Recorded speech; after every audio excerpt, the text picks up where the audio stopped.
Udhna Ashapuri bridge પાસે વિચિત્ર ઘટના બની હતી। ગુરુવારે રાત્રે એક રૂમના પતરા ઉપર ગાય ચડી ગઈ હતી। દરમિયાન રૂમનું પતરું તૂટી જતા રૂમમાં સૂતેલા પરિવારના મોભી સહિત 3ને ઈજાઓ થઈ હતી, જેમાં ઘરના મોભીને પ્રાઇવેટ પાર્ટમાં ગંભીર ઈજા તેમજ બંને પગમાં ફ્રેક્ચર થયું હતું, તેથી તેમને સારવાર માટે નવી સિવિલ હોસ્પિટલમાં દાખલ કરવામાં આવ્યું હતું, તેમજ તેના 2 સંતાનને સામાન્ય ઈજા થઈ હતી।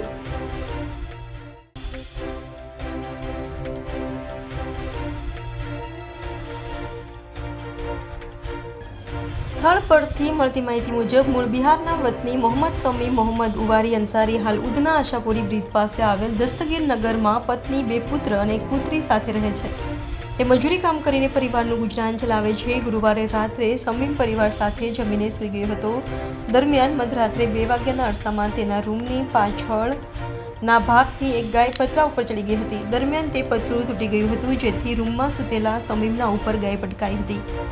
અકસ્માતમાં સમીમને પ્રાઇવેટ પાર્ટમાં ગંભીર ઈજાઓ થઈ હતી અને બંને પગમાં ફ્રેક્ચર થઈ ગયું હતું, જેથી 108 એમ્બ્યુલન્સ મારફતે તેને સારવાર માટે નવી સિવિલ હોસ્પિટલ ખાતે ખસેડવામાં આવ્યો હતો, જ્યાં તેને દાખલ કરીને સારવાર આપવામાં આવી રહી છે। તેમજ ઘટનામાં સમીમના 6 વર્ષના રાશિફ અને 17 વર્ષના નશીબા નામના સંતાનને સામાન્ય ઈજાઓ થઈ હતી।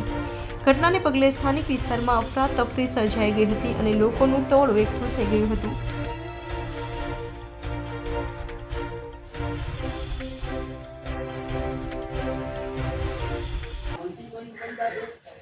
यही है, देखो ऊपर से आया है। आप पंखे देखो, पंखे कैसा है, टूट के हो गया ना।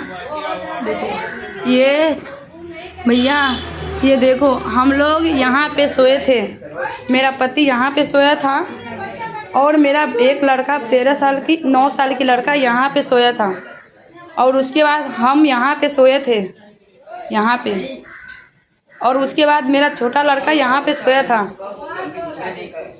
उसके बाद मेरी लड़की यहाँ पे 13 साल की लड़की, वो यहाँ पे सोया था यहाँ पे। और 1:53 पे ऐसे हुआ है। हम लोग अचानक सोए थे, वो देह पे गिरा ना तो इनका नींद खुला। जब हम उठ के बैठे तब यहाँ पे गाय देखे तो मेरे को लगा कि मेरी लड़की गेट खुली छोड़ दिया है, इसलिए हमको गाय घर में अंदर आ गया है। लेकिन ऐसा कुछ बात नहीं था कि हम लोग ने जैसे कि गेट खोले आए ना, कुंडी के पास गेट खोलने, तो गेट मेरा बंद था, कुंडी लागी था। जब मैं दरवाज़ा खोला तो वो गाय के रोशनी आया, तो पहले मैं निकला यहाँ से, तो मेरे साथ में ही गाय बाहर निकला। उसके बाद मैं अपना बच्चे को निकाले, तो उसके बाद मैं बोला क्या मेरे पति को, तू भी बाहर भागो, तो वो भाग नहीं रहा था, उसको उठा ही नहीं हो रहा था। तब 4-5 आदमी से उनको बाहर रखा।